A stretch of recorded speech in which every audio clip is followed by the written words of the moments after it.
Self reliance defence के लिए एक इतना बड़ा क्वेश्चन मार्क खड़ा हो गया कि सारी आर्मी लग गई है फास्ट ट्रैक प्रोक्योरमेंट में। 500 करोड़ रुपए का प्रोक्योरमेंट आर्मी के डीजीज कर रहे हैं। इनके खरीदने के बाद हमारे लिए पैसा बचेगा क्या? हम कहां काम करेंगे? ये चिंता की बात है। ये तो हमको जो बार बार कहा जा रहा, प्रधानमंत्री कह रहे हैं या दूसरे लोग टीवी पे कह रहे हैं, ये वार कन्वेंशनल वार नहीं है, इलेक्ट्रॉनिक वार है। और इसके साथ साथ में जो प्रोपेगेंडा वार है वो भी देखना है। और ऑर्डिनेंस फैक्ट्री प्रोपेगेंडा वार में फेल हो रही है। हमारे खिलाफ जानबूझ करके वातावरण बनाया जा रहा है कि हम काम नहीं करते हैं, हम नकारा लोग हैं। ये ठीक नहीं है सर। ये परसेप्शन जो क्रिएट किया जा रहा है ये बिल्कुल गलत है। हमारी जो परफॉर्मेंस रही है सर, यही पार्लियामेंट की जो स्टैंडिंग कमेटी ऑन डिफेंस है उसकी जो 4th रिपोर्ट आई है इस साल, वो कहती है कि हमने जो अचीव किया, जो टारगेट दिया गया था हमको 2014-15 में 12,120 करोड़ का, वैल्यू ऑफ इशू मारा रहा है 11,391 करोड़, हमने 94% अचीव किया। 2015-16 में 96.7% अचीव किया। 2016-17 में 96.3% अचीव किया। 2017-18 में 100.1% अचीव किया। और 2018-19 में जो हमारा अचीवमेंट था वो 96.6% है। तो हमें ठीक करने की जरूरत है, हम मानते हैं, हमें इंफ्रास्ट्रक्चर करने की जरूरत है, लेकिन सुधार कहीं न कहीं और भी करने की जरूरत है सर। हमसे कहा जा रहा है कि हम उत्पादन बढ़ाएं और तमाम दूसरे काम शुरू करें, ठीक, लेकिन ऑर्डिनेंस फैक्ट्रीज को बोला जाएगा अप्रैल 2017 में कि आपके 143 आइटम्स नॉन कोर डिक्लेयर किए। वो आइटम्स जिनको आर्मी को अब ऑर्डिनेंस फैक्ट्री से नहीं चाहिए वो नॉन कोर है। और अप्रैल 2017 में 143 आइटम की लिस्ट आ गई। नवंबर 2017 में 93 आइटम्स की लिस्ट आ गई। जनवरी 2018 में 39 आइटम्स की लिस्ट आ गई। 275 आइटम हमारे कम कर देते हैं और उसके बाद कहा जाएगा कि हम अंडर परफॉर्मर हैं।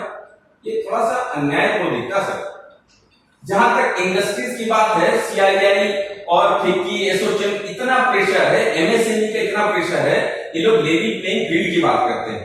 हम भी लेवल प्लेइंग फील्ड की बात कर लेते हैं। आपको प्राइवेट इंडस्ट्रीज को क्यों नहीं कहा गया कि वो reservation for SC, ST, OBC, ex serviceman, meritorious sportsman, appointment में ऐसे लोगों को अपॉइंट करें, 50% लोग लगाएं, उनको वेंडर डेवलपमेंट का काम दें, उनको भी फायर रेट रखना जरूरी है। ये बड़े बड़े हथियार बनाने वाले लोग ये क्यों नहीं अपने यहाँ डीएससी लगा रहे हैं? इनकी सिक्योरिटी का है क्यों प्राइवेट में चल रही है? ये सारे लोगों को डीएससी लगाना चाहिए। इनको भी बोलना चाहिए आप अपनी रेजिडेंशियल कॉलोनी बनाइए और स्कूल खोलिए। सोशल रिस्पॉन्सिबिलिटी क्या इनकी नहीं है? हॉस्पिटल्स बनाइए। इनका ऑडिट कैसे क्यों नहीं होगा? ये क्यों प्राइस वाटर हाउस कूपर्स के पास जाएंगे? इनका भी ऑडिट होना चाहिए। हमारा तो एक एक पैसे का हिसाब किताब है सर, पूरी ट्रांसपेरेंसी के साथ हम लोग काम कर रहे हैं। दूसरा, जो लेवल प्लेइंग फील्ड की बात करते हैं, 2015-16 में हमारा एक्साइज ड्यूटी जो एग्जम्पशन था वो वापस ले लिया गया।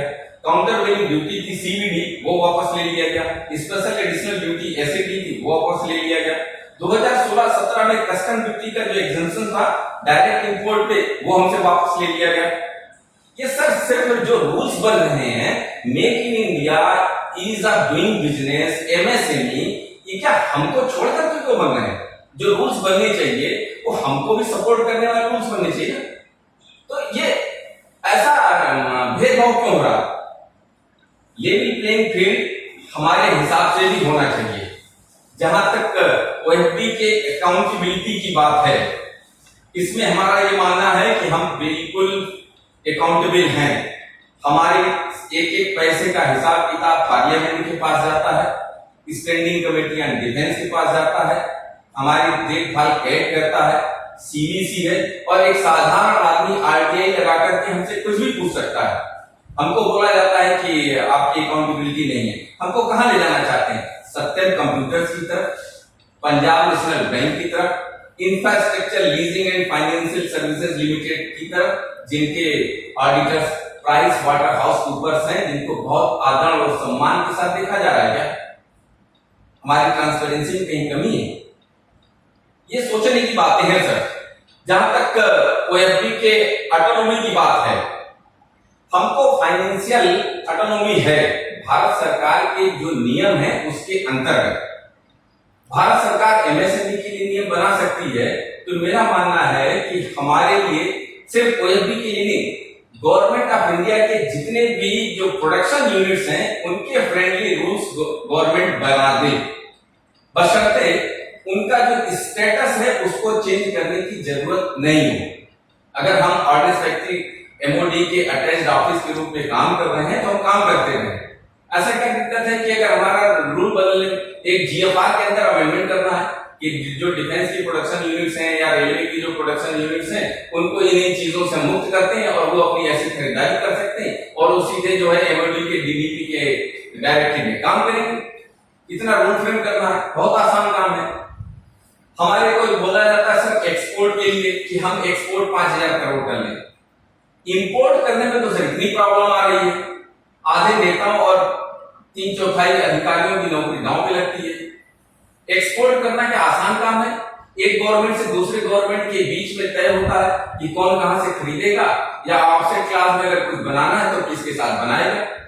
देखने वाली बात रहेगी कि वो पार्टनर चूज करने की स्वतंत्रता उस प्राइवेट कंपनी को है, एक्सपोर्टर को है, लेकिन क्या वास्तव में ऐसा है? वो चाहे तो एचएएल के साथ बनाए, चाहे तो ऑर्डिनेंस फैक्ट्री के साथ बनाए।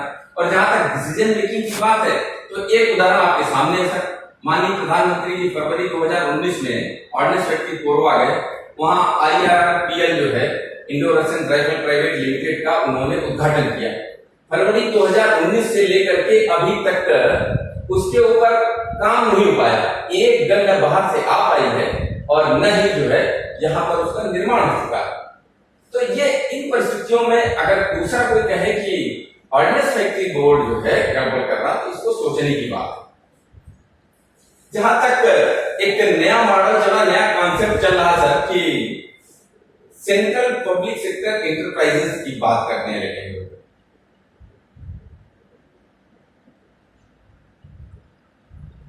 सेंट्रल पब्लिक सेक्टर एंटरप्राइजेस की बात करते हैं। वहां पर सरकार की तरफ से कहा गया कि स्ट्रेटेजिक सेक्टर में defence equipments, atomic energy, railway और ट्रांसपोर्ट है और बाकी सारे जो है नॉन स्ट्रेटेजिक है। कई रत्न बना दिए गए, Maharatna, Navratna, mini Ratna, category 1, category 2।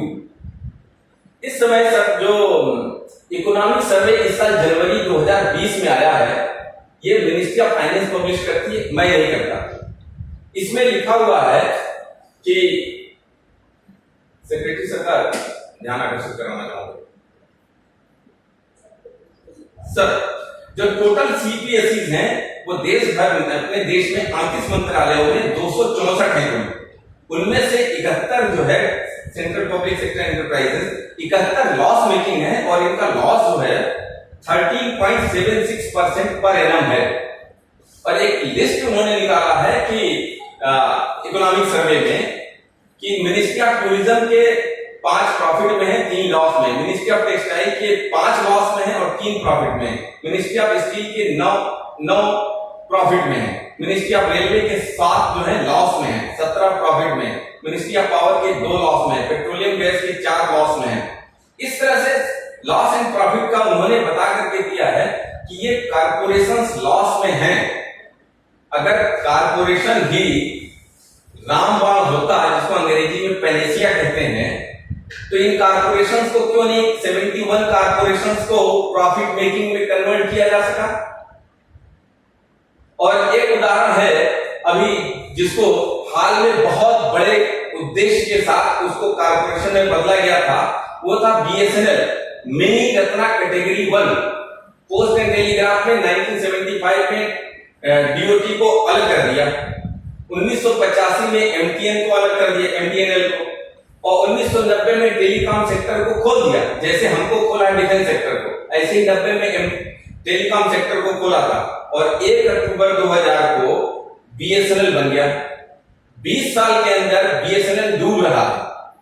उसके लिए जिम्मेदार कौन? बीएसएनएल के कर्मचारी हैं या नीति आयोग और पुराने प्लानिंग कमीशन में बैठे हुए जो सलाहकार लोग हैं, या डिपार्टमेंट ऑफ टेलीकॉम की मिनिस्ट्री के अंदर बैठे हुए लोग हैं, जिन्होंने एक सब्जबाग दिखाया कि जब ये कारपोरेशन बनेगा तो दुनिया का सबसे बड़ा कारपोरेशन बनेगा। और आज यही स्थिति डिफेंस इंडस्ट्रीज के साथ हो रही है कि मंत्रालय के अंदर बैठे हुए लोग और नीति आयोग के अंदर बैठे हुए लोग बता रहे हैं कि ऑर्डिनेंस फैक्ट्रीज को कारपोरेशन में बदल देंगे तो सबसे इफिशियंट हो जाएंगे। कैसे इफिशियंट हो जाएंगे? हमारी मॉनिटरिंग करने के लिए सर आपने कुछ लोगों को लगा रखा है। हर महीने ऑर्डिनेंस फैक्ट्री बोर्ड की इफिशियंसी को ठीक करने के लिए या मॉनिटर करने के लिए एक मीटिंग होती है बोर्ड हेडक्वार्टर में, और ऑर्डिनेंस फैक्ट्री बोर्ड की तरफ से डीजीओ बैंक चेयरमैन होते हैं, एडिशनल डीजीज मेंबर्स होते हैं और सेक्रेटरी ओएफबी होते हैं, और आपके रिप्रेजेंटेटिव होते हैं या एमओडी के रिप्रेजेंटेटिव होते हैं। एमजीओ लेफ्टिनेंट जनरल है, डीजीओएफ लेफ्टिनेंट जनरल है, डीजीक्यूए लेफ्टिनेंट जनरल है, ज्वाइंट सेक्रेटरी एलएस है और ज्वाइंट सेक्रेटरी डिफेंस फाइनेंस है। ऑर्डिनेंस फैक्ट्री बोर्ड का ये स्ट्रक्चर हर महीने बैठ करके मॉनिटर करता है। अगर इतनी मॉनिटरिंग के बाद अगर ऑर्डिनेंस फैक्ट्रीज की इफिशियंसी बढ़ नहीं पा रही है तो बहुत चिंता करने की जरूरत है कि इसके लिए जिम्मेदार कौन लोग हैं। ये जो परमानेंट इनवाइटीज हैं या जो परमानेंट उस बोर्ड के मेंबर हैं, ये लोग हैं। कौन इनके लिए जिम्मेदार है, ये पूछने की जरूरत है। और अगर हमारी इफिशियंसी घट रही थी तो पिछले 10 साल में क्या किसी बोर्ड के परमानेंट मेंबर के अगेंस्ट में कोई एक्शन हुआ, या जो परमानेंट इनवाइटीज मेंबर थे एमजीओ, डीजीओएस, डीजीक्यूए, जीएसएलएस या जीएस डिफेंस फाइनेंस, इनके किसी की जिम्मेदारी तय की गई क्या कि आपकी मॉनिटरिंग के बावजूद ऑर्डिनेंस फैक्ट्री फेल हो रही है? और सबसे बड़ा टैलेंट सारे आईएएस लोगों के पास है, वो देख लेते हैं, समझते हैं कि ऑर्डिनेंस फैक्ट्री डूब रही है तो उनको बचाने की जिम्मेदारी थी। सिर्फ हम लोग को क्यों जिम्मेदार ठहराया जाता है? ये सोचने की बात, ये बेस्ट सेटअप है सर। मेरा ये मानना है कि ऑर्डिनेंस फैक्ट्रीज का जो एग्जिस्टिंग ये सेटअप है ये बेस्ट है। अगर इसमें फिर भी कोई परिवर्तन करने की जरूरत है तो निश्चित रूप से आप परिवर्तन करें, लेकिन इसके स्टेटस में कोई परिवर्तन करने की जरूरत नहीं है। अगर इन सारे अधिकारियों को लेकर के, इन सारे सुपरवाइजर्स को लेकर के और इन कर्मचारियों को लेकर के अगर इस ऑर्डिनेंस फैक्ट्री ऑर्गेनाइजेशन को हम आगे बढ़ा नहीं सकते हैं सर, तो कारपोरेशन में इन्हीं अधिकारियों, इन्हीं कर्मचारियों, इन्हीं सुपरवाइजर और यही मिनिस्ट्री के लोगों के साथ कारपोरेशन भी नहीं चलेगा, इसकी पूरी गारंटी है। इसलिए मेरा आपसे निवेदन है कि आप ये अगर कोई कारपोरेट इसका प्रपोजल हो, ओएफबी कॉर्पोरेटाइज ओएफबी, ऐसा कोई प्रपोजल हो तो पीएमएस की तरफ से एकदम स्पष्ट है कि ऐसे सारे प्रपोजल्स को रद्द किया जाए। और आप हम सबको बहुत ध्यान से सुने हैं, आपको मैं धन्यवाद देता हूं कि आप हमारी मंशा को समझ चुके होंगे और इस राष्ट्र की सुरक्षा के साथ हम कोई खिलवाड़ नहीं करने देना चाहते। जो अस्थायी रूप से सरकार में आते हैं 5 साल के लिए, उनके द्वारा, या जो स्थायी रूप से बैठे हुए या सरकारों के बदलने पे सलाहकार के रूप में एक सरकार से दूसरी सरकार में चले जाते हैं, जिनका सिर्फ एक उद्देश्य है कि अपनी दुकानदारी चलती रहे, ऐसे सारे लोगों के उद्देश्यों को फेल करने के लिए हम कोई भी कदम पीछे छोड़ेंगे नहीं। हम निश्चित रूप से खड़े मिलेंगे और हम सरकार के बाकी कदमों के साथ हैं, लेकिन राष्ट्र की सुरक्षा के नाम पर ऑर्डिनेंस फैक्ट्रीज को अगर बर्बाद करने की कोई कोशिश करेगा, हम उससे दो हाथ करने के लिए तैयार हैं। सर धन्यवाद।